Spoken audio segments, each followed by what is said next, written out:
Hello and welcome to the Beyond 6 Seconds podcast. I'm your host, Carolyn Keel, and today I am speaking with Dr. Lola Day, a multi-passionate, busy mother of three, a double-boarded physician, podcaster, and ADHD-trained life coach and productivity strategist for women.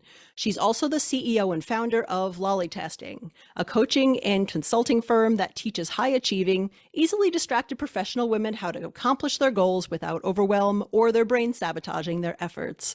Lola, welcome to the podcast. Thank you for having me. I'm so excited to come here. Yeah, so happy to have you here. So, would love to learn more about your own personal journey with ADHD because you have ADHD yourself. So, when did you or how did Absolutely. you realize that you have ADHD?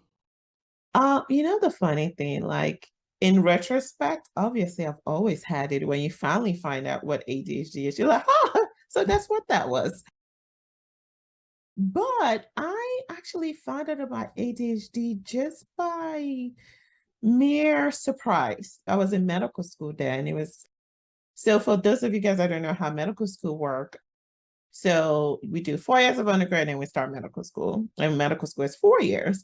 The first 2 years are in most medical schools, not all, but in most medical schools are like straight, you're in a class all day studying for hours, 20 hours, crazy. Yeah. Basically, it's like you're like drinking from a fire hose, right? Which is not amazing for ADHD folks. And then the second half of it is your third and fourth year are called the clinical years. That's where you take everything you've learned your first 2 years and now you're seeing patients and applying it and actually using it appropriately. And a lot of people love the third and fourth years, obviously, right? So at the beginning of my third and fourth year, I had a mentor and she was talking to me about, I think we were talking about a patient. And she was like, you're so insightful. The way you just think through it is so great. You're so smart. She was like giving me all this accolades. Like, oh, thank you, thank you, thank you, thank you. And then she goes, well, I bet you did very well on your board scores. And your board scores, for people that don't know, are like your standardized test color, right? It's like your SATs and your ACTs.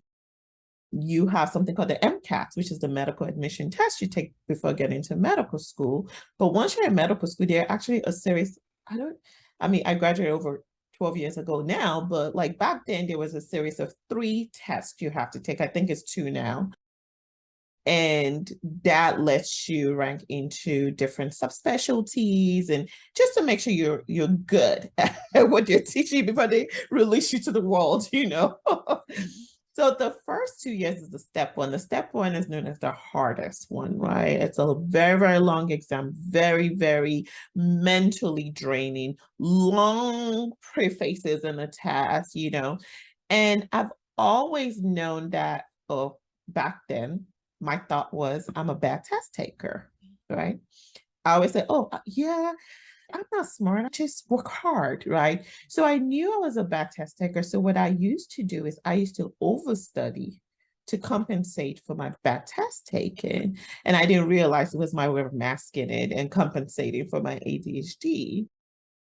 And I told her, I was like, no, I got an average score, which I think is like 86%. So not bad, but for the amount of like time I'd spent studying, it just did not match. And she was like, I think you have ADHD. She just said it like that. Wow. And to be honest, I was offended. I was like, what do you mean I have ADHD? I was top of my class. I was this, I was that. Again, the ADHD stereotype, right? Like, I was like, I don't have ADHD. And she was like, just humor me. Go to student services, go get tested. And I went because it was on, I respect that. And, I was like, I'm just going to go just to let her know she's wrong. Boy, was I wrong. First of all, it was one of the worst like tests I'd ever taken. Like I could not sustain my attention like throughout the whole thing. I was like, why? This is torture. And when I went back for my resort, he was like, how did you survive the first 2 years? Because a lot of people, that first 2 years is when we realize how bad things are. And I was telling him all these things I did, which I thought was normal. And he's like, most people don't do that. I was like, what do you mean most people don't study for 20 hours over and over and over again to solidify the information? Mhm. And he was like, you know what, I'm going to refer you to a psychiatrist. And, so I went and I got medications for my next board exams. And my next board exams, I like blew myself out. And I was like, first of all, it started when I started studying. And I was like, wait, this is how people think?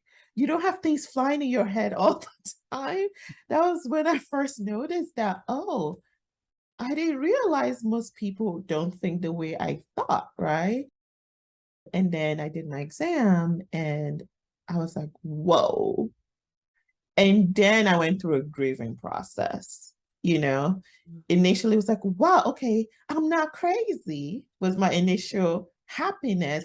And then I subsequently went into, wait a minute. So I didn't have to work as hard as I've worked all these years to get to where I've been.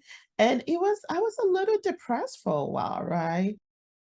And then thinking back to like elementary school, then I started going through all my papers and stuff. She's amazing, but she daydreams a lot. She's she's awesome. She's the top whatever in the class, but she does this, and I started like having all this flashback. And even from family members, they're like, oh, Lola the Dreamer. That was my nickname, Mhm. you know. And for my family, it was seen like, oh, she's very creative. And I think that helped me, to be honest. It was never seen as quote unquote negative. It was always like, oh my gosh, this girl can just like be in the cloud and come up with all sorts of ideas. So I never really saw it as a negative. Another thing I feel like helped me was that, how people talk about rejection sensitivity dysphoria, which is Yeah. like the emotional side of ADHD. There's also the other side, which people don't talk about, which is the recognition euphoria. Mhm. And my family was huge on recognition. So I had a lot of positive drive. I loved to learn. So it was great. It helped me academically.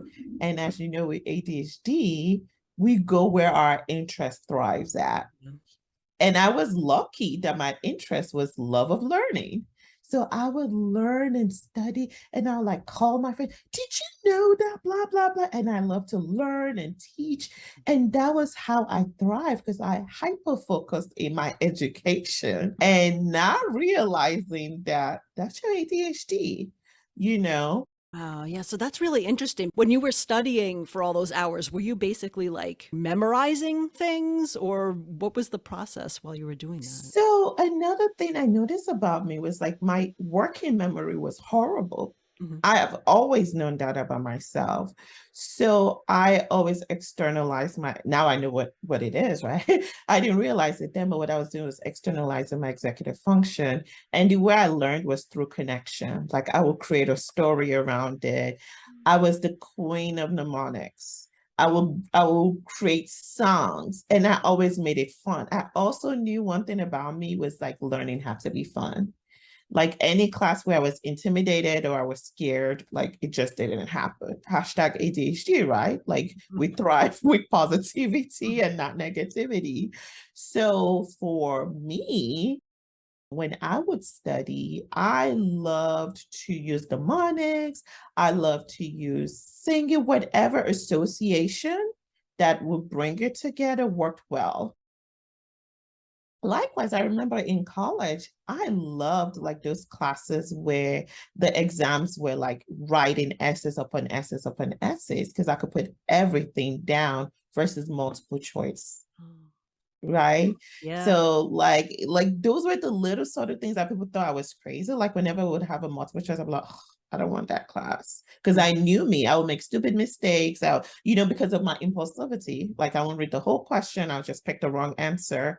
And I wouldn't do as well, not because I didn't know the information, but because I was impulsive while I was answering my question. But then when it was time to, let's say it was like a written, like, you know how you have like those third and fourth year classes where your exam is like 3 questions and you have to write pages of pages. Right. I thrived in that because I could put everything I knew down. I usually would have had a story about it, and it was fun. It was just like, oh my gosh, I'm writing about something I love doing, you know. I was, of course, called the nerd because people were like, I have never met anyone who enjoyed learning as much as you did, you know? Mhm. That being said, when I was picking what specialty I wanted to go into, I first became a pediatrician, then I became a pediatric cardiologist. Mhm. So I'm a pediatric cardiologist and a fetal cardiologist. I chose pediatrics because I love kids. Like every time I was there, I was always happy. Happiness makes me, gingers me. Mhm. And then I chose cardiology because cardiology is very physiology based. Not, I mean, all of medicine is, but with cardiology, you can think through it. It's more plumbing and physics, you know, versus there's some other specialties where it's just like gross memorization. I knew my brain worked better if I had connection and there was a story behind it and I could think through it. So if a patient came to me now based on their diagnosis, I could think through, okay, because 1 + 1 = 2. Like cardiology is very like math. I loved math growing up too. Mhm. It's very math and analytical and physiology based. And most specialties, I would say it's one of the number one, like cardiovascular system is literally plumbing, right? Mhm. Mhm. so so like looking back, everything just kind of made sense. Like, oh yeah, that's why I went more towards this. So I would say as a child, I was very intuitive and very introspective about myself. As you know, most people with ADHD are amazing at strategizing. And whenever like I would realize that, oh, this doesn't work, my answer was never woe is me. My answer is like, okay, what can I do to make it work? And I will come up with all the strategies. Wow. It seems like you really knew yourself very well. Even before realizing that you had ADHD, you had a lot of Mm-hmm. insights and really understood how you learned and how your mind worked. So when you were studying still to become a doctor, I don't know that much about medical training, but I think there's like a schooling part, and then there's like either a part where you're doing rounds or you're out Mm-hmm. applying the knowledge. So what was that Mm-hmm. like for you? I can imagine it's very different from sitting in a classroom. Absolutely. I thrived. Okay, so the schooling part, I was very fortunate in that when I was in medical school, my medical school, there were certain things that you had to be in class for, Mhm. but majority of it, you could like listen online. So what I would do is I was always a day behind in studying. So most people were Monday through Friday. I was Tuesday through Saturday. So I would go in early at like 6 a.m. in the library, open all the things that were recorded from the day before and listen to it, believe it or not, in 1.5 speed. Mhm. Because that was the only way I could like sustain my attention. And I would actually finish those studies without interruption. Because what I realized my first 6 weeks of medical school was quite difficult for me because I was easily distracted. I would daydream as a teacher talked. It just wasn't helpful. So I had to set them like, okay, what do I need to do? So I figured the required class I went, the classes that were not required, I would just go to the library at like 6 a.m. in the morning. And I was literally done with quote unquote school by like 10 a.m. because I would listen to all the classes from the day before. And then from like 10 a.m. to like 7 p.m., I would study those materials and come up with ways to like get it to solidify and interesting, right? So like people thought I was crazy, but I actually enjoyed it. Like I loved that act of coming with it. And when I talk to parents today, I was like, you have to somehow find a way where your child will love school, right? Telling them school is good for you is not going to work. It's something they have to, in their hearts of heart, have to believe that I love this. This is fun, right? Mhm. And Mhm. it's love and it's interesting and it's great. And that was something that I had as a child that helped me throughout my life, to be honest. I think if I hated school, I don't think I would have survived as a physician, just being real, or to become a physician. And I don't think it's that I'm any smarter than any other person out there. It was just that I was able to like use ADHD to my advantage without even knowing it, right? Most people can't do the hyper focus and learning that I did, not even realizing. And I used to be like, I don't understand why you guys can't study for 10 hours. You should be able to study for 10 hours, like stuff like that. Mhm. But I would say after that, I would crash. Like Mhm. I would go, go, go, go, go, go, go, go, go. But then I'll go home and just crash. Like I didn't go out partying. I would just sleep till the next day and then carry it over again the next day. So it was something that helped. Then when I got to the clinical part, that was even way more fun for me because I really didn't need to study as much. So like all those things I had created, all those strategies I had created, now I was applying it, you know? I was going and I was actually meeting people. I love meeting people and talking to people and in my clinical years, it was way more easier for me than I would say my preclinical years. Wow. Yeah, I could see that. Yeah, so you basically went from being a cardiologist and working in pediatric medicine to becoming a life coach around ADHD. And I don't even know if you still practice medicine right I now still or practice it. oh my goodness, that's a So lot. And I don't know how you manage all of that. yeah, and that's part of what I teach people. Again, I say I fell into coaching. It wasn't something I had planned to do. So, with everything in my life, right? Like, I've always known strategies work for me. I've always known I have to externalize my executive function. So, a lot of my girlfriends saw me as, oh my gosh, she has her life together. They didn't realize that the reason why I was so organized, the reason why I always had my planner, the reason why I always had all this stuff was because I had gone through multiple things and realized that when I didn't have that, my life fell apart, Mhm. you know? So it was more of a necessity for me than you have to do it. And the way I say to them is like, it's my medicine. Like a diabetic needs insulin, that externalization is necessary for my ADHD. But this is prior to a lot of people didn't know I had ADHD for the longest, right? It was like that secret you kind of kept to yourself. You didn't tell anybody. And I think it was when I started having children. And most women would tell you there's something that happens when you start having children. Those things you've put in place, those scaffolding that you did when you were single, you didn't really have to worry about anybody but yourself, starts to fall apart. Mhm. And you have to like reevaluate, like, whoa, what's going on? Like my memory got worse, my executive function skills, like I wasn't like keeping to my schedule the way I used to. Like a lot of things just started falling through the crack. And now I have a baby to worry about, not just myself. And there was like a 6-month period where I literally feel like my life was like shattered. And then it occurred to me prior to that for like 10 years, and maybe not 10, like 7 years. I knew I had ADHD, but I stopped taking my medicine. I was using the strategies and they were working well for me. I'm different, everybody's different. Mhm. Whenever I would take my medicine, then I just felt like I actually love being in the clouds, right? Mhm. and I wasn't in the cloud as much. So I would only take it during periods of tests where I knew that, okay, you need to take it. Anyway, so like I had not forgotten I had ADHD, but just like put it to the side. And then for that 6 months, I just couldn't figure myself out. And I was like, oh my gosh, duh, ADHD. So I went back, got back again with a psychiatrist, and we talked a little bit, got to a therapist, and she was like, I mean, how did you come up with what you did the last time? Like when you were younger, you're in a new phase of life and you just have to create new systems that work for you now. And we worked together and I created all my systems that I use.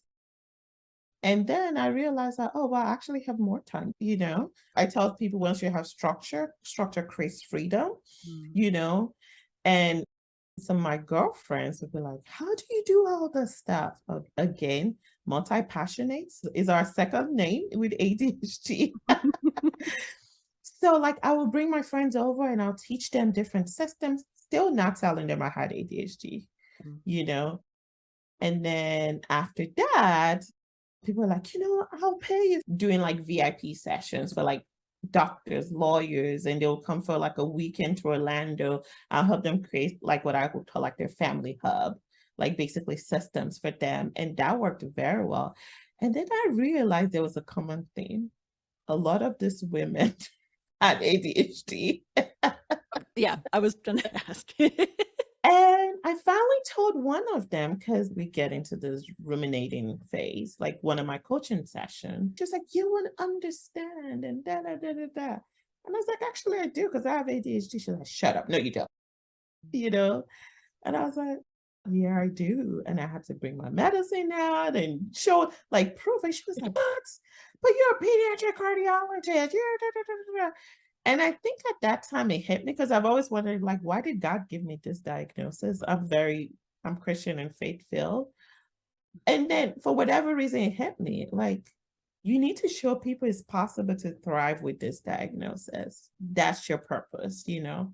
So through that, then I started like coaching women through it without actually like being like a formal coach. Like I still didn't tell people, like if they would tell me, then I'll give them like strategies and stuff, teaching them like, you know, ADHD lens. And then I realized that there were a lot of nuances that people didn't even realize was ADHD. And then as a physician, I was like, wait a minute, I don't even think they taught us a lot of those nuances in medical school. So I decided to go back to coaching school, life coaching school that was ADHD specific.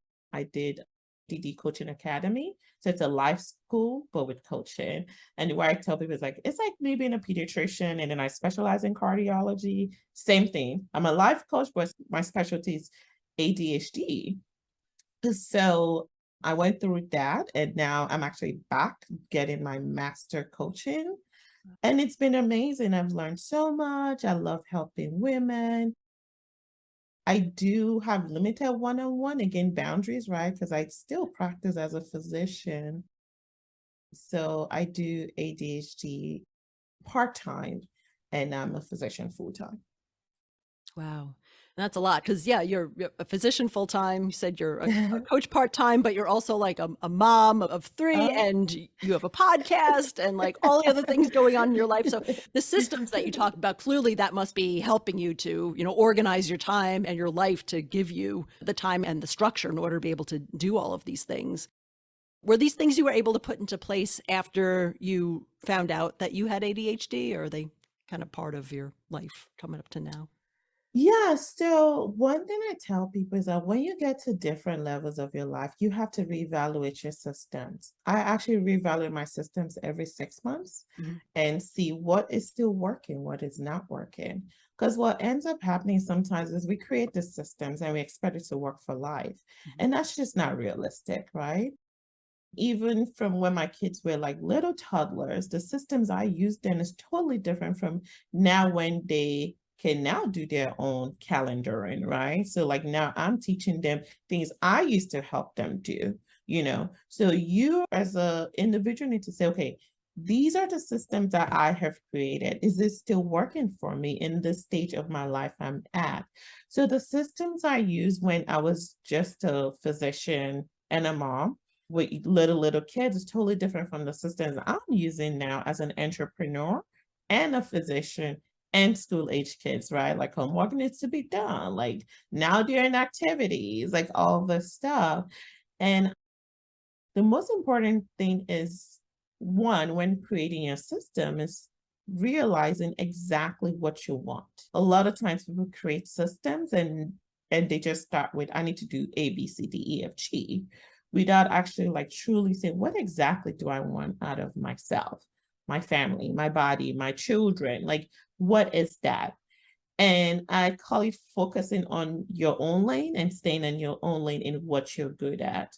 So I'm really, really good at staying at my lane in what I'm good at. And I'm excellent. I say I'm a certified delegator.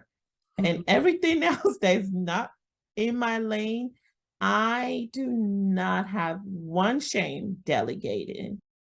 And delegation does not necessarily mean you pay somebody. It could mean like delegating part of something else. That way you can focus on all the stuff. So my business, for example, I tell people all the time in my business, I'm the chief visionary officer. And that's where I thrive in my business. I love coaching. I love talking to people. I love coming up with strategies of our business. Do I like posting online? No. I love recording my podcast, but do I have to be the one to actually post it? No, right? So those are the kind of systems you have to create to say, okay, what is it that I like to do?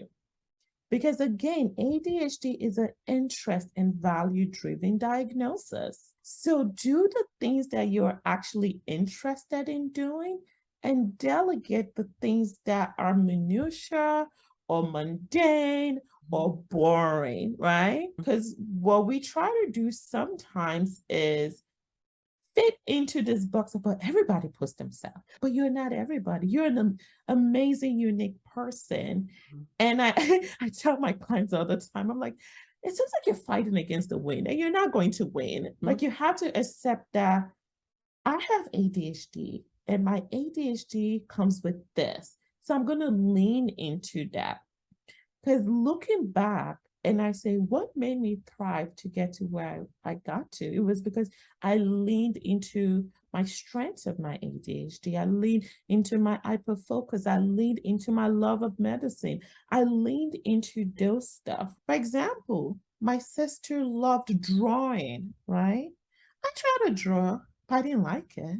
I gave it up in 2 seconds. It would be very dumb of me if I like continued taking art classes because it wasn't going to go anywhere. There's no way I would draw for 20 hours. No. But then I have friends who have ADHD that love drawing, and they can literally stay in an art studio all day, creating the most magnificent things. So leaning into your strength and leaning into your interest, if you could do anything, it sounds so like, I mean, yeah, of course. But I really do tell people, like, find what you love and lean into it. And I'm always a fair believer of if you find what you love and lean into it, you can get paid with that. You could be the best in it. I mean, people like Simone Biles is an example. She has ADHD. She's one of the best gymnasts we've ever seen. Michael Phelps is another one. He has ADHD. One of the best swimmers we've ever seen, right? So they found their interest, leaned into it, and became the greatest. Yeah, and that's powerful. As you said, it sounds so simple, but it takes a lot of self-awareness to even know what you like. Because I'm sure some people probably come to you as a life coach and are like, I don't even know what my interests are. I don't know who I am or what I like to do, or probably any number of issues that unfortunately a lot of women face in the world, where we wind up in certain roles and you kind of lose yourself for a little while. So I'd imagine you probably help with that as well. Absolutely. And I tell people that's not something that you sit down one day and you know it, right? Sometimes it's you going through some worksheet and sitting down and reflecting. Like I was talking to a client today and she's like burnt out and she was like, I don't even know what I do with my life. I was like, first of all, you need to rest. Let's start with that. Mhm. Like, let's start with that because when your brain is stressed, like our brain just doesn't work well when we're exhausted and it just doesn't work well. So let's start with that. And then after that, there's a series of things that we go through, like worksheets to help you juggle your brain and say, okay, what did I like doing? Right? There's something called the Ikagali that I do a lot with my clients. It goes through like, what's your passion? What's your value system? What do you like to do? What can you get paid for? Right? Mhm. Because you have to get paid for it. Because Orlando Utilities does not care that I like to do something if it's not bringing money in, because the bills need to get paid. And that's the reality of the life that we live in. And going through all those practices, and just because you love something today does not mean you love it tomorrow, like knowing when to say, okay, I think I'm good, right? And again, that's something with ADHD that can also be a problem, like fleeting loves, right? Going from one thing to another thing. So going through all that, but inputting your value system and knowing the true reason, like the deep, deep, deep reason why you want to do it can push you. Like I tell people, I always wanted to be a physician because from a young age, I knew I wanted to help like little kids. And I would always envision myself as a as a physician who was traveling and helping. So even when the going got tough, I had that to hold me and get me going. So, like being able to create that scaffold for yourself is very, very important as well. So, Mhm. yes, know your interests. It sounds easy, but it's actually quite hard. Yeah, no, absolutely. Yeah, and you talk a lot about, the importance of systems and having systems. And I guess you were describing delegation. It could potentially be one of those systems to focus on the things that you really like and try to either delegate or automate or just like move away from the work that doesn't energize you but still needs to get done. So I'd imagine it Yeah. probably it's also kind of knowing what the right supports are that you need in your environment, whether it's a system or people to help you out with certain things or study skills or habits or things like that is what it sounds like too. Absolutely. So, and even when I talk about system, the definition of system is an intertwine of different things, right? So, part of the systems is people. Like, who are your support system? Mhm. A lot of times we're very individualized. Your support system could be a coach, it could be a mentor, it could be a friend, it could be, everybody has support system. You need a support system. So, there's the who, right? There's the where. Your systems also include where would this happen, right? There's a when. When is this going to happen? There's a what, right? We Mhm. go through all of those. And when we now create it in each aspect, then you get your true system. Delegation is part of it. Your support system is part of it. Externalizing your executive function is part of it.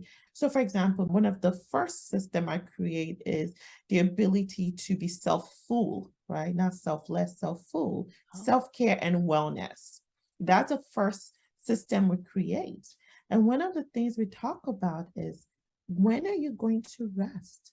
Do you have a system in place to show that you're actually going to rest? You're not just going to talk about it, but you're actually going to do it. What systems are you going to put in place for that? Do you have a Sabbath, right? Sabbath sounds very religious, but it's a day of rest. And the Sabbath is not a day of catching up all the things you don't do. It's truly a day where you're like, I'm just going to lounge and sleep and get my brain together. I was talking to a client earlier and I was like, one of the most underrated productivity hack or treatment, well, I use treatment loosely, for ADHD is sleep. Your brain is going all day, right? And then instead of sleeping the 8 hours, if you stay up all night, guess what? It's still going.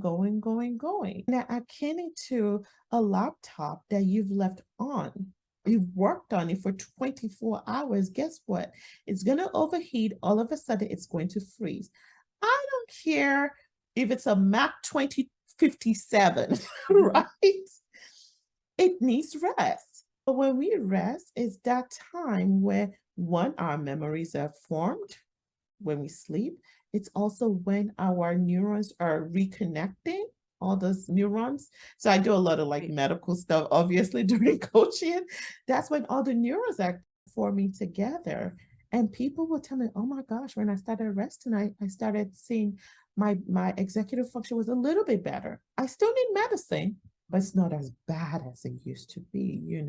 So that's a system around resting. What's going to happen when you still have something to do? What's going to be your hard stop? Those things that are ADHD friendly. I use a lot of positive psychology in my coaching as well. Mhm. Positive psychology and ADHD friendly tools to make sure that you actually do those things, right?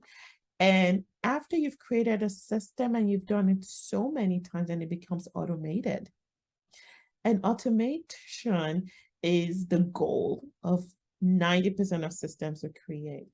Because once you automate it, then your brain doesn't have to think about it as much. Mhm.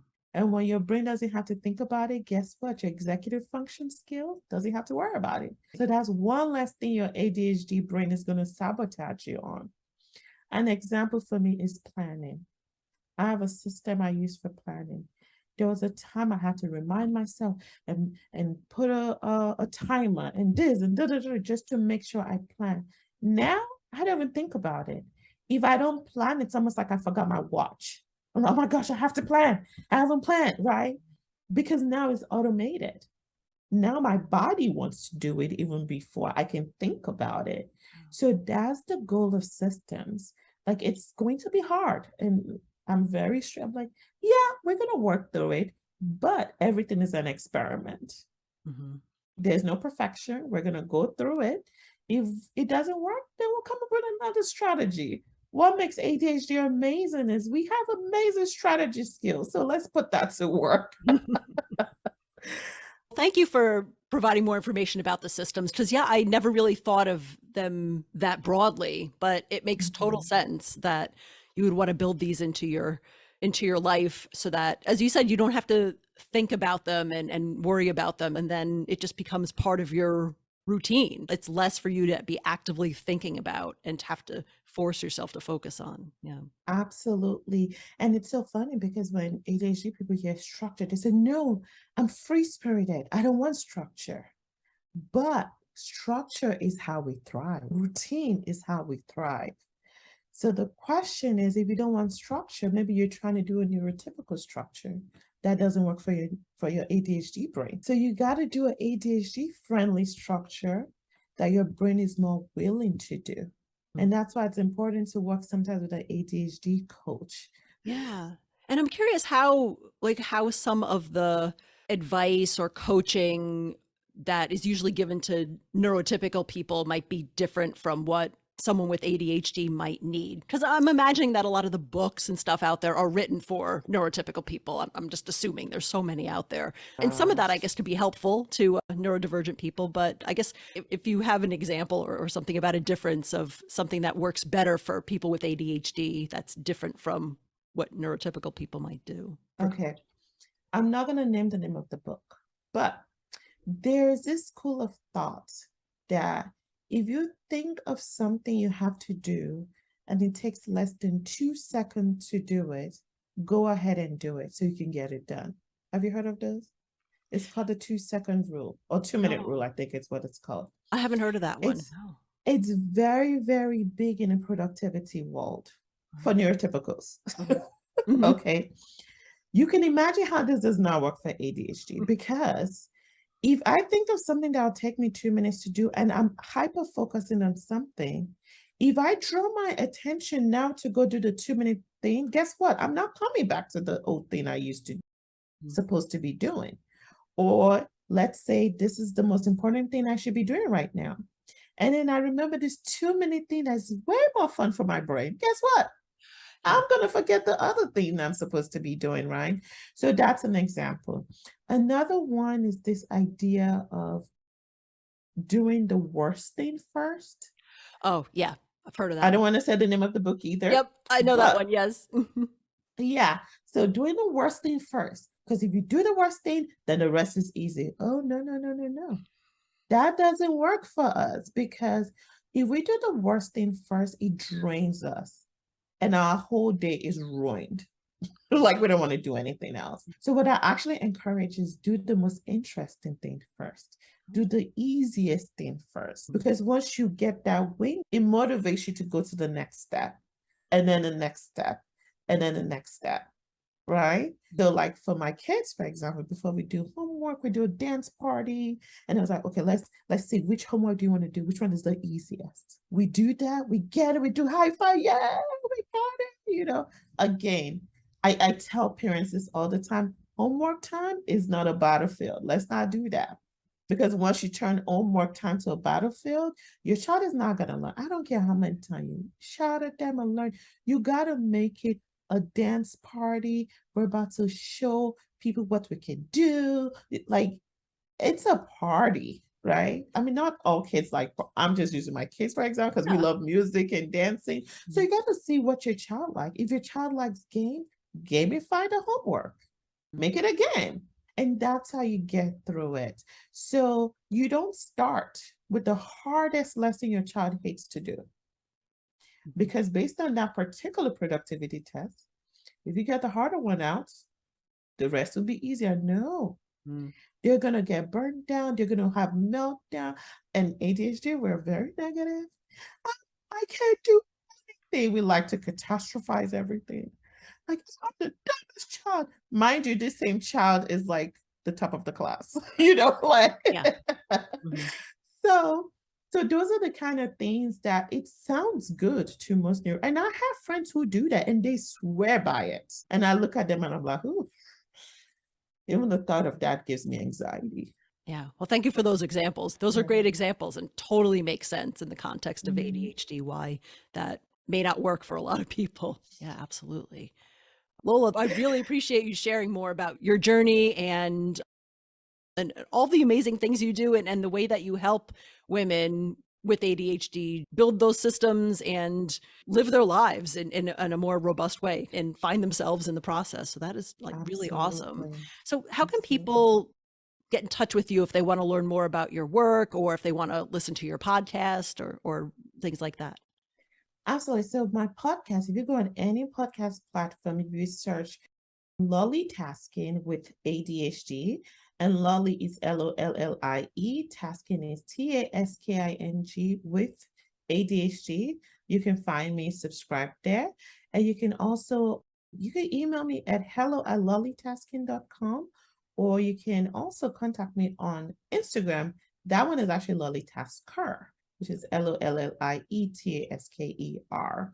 So I'm very open to chat. I get a lot of people send me messages just like, what do you think about this? And what do you think about that? I will say, in full disclosure, I may not reply you in 24 hours, but someone on my team would definitely reply you in 48 hours. All right, fantastic. I'll put links to the podcast and your email and your Instagram in the show notes so that people can find it there. Absolutely. Thank you so very much. Awesome. Yeah, as we close out, is there anything else that you'd like our listeners to know or anything that they can help or support you with?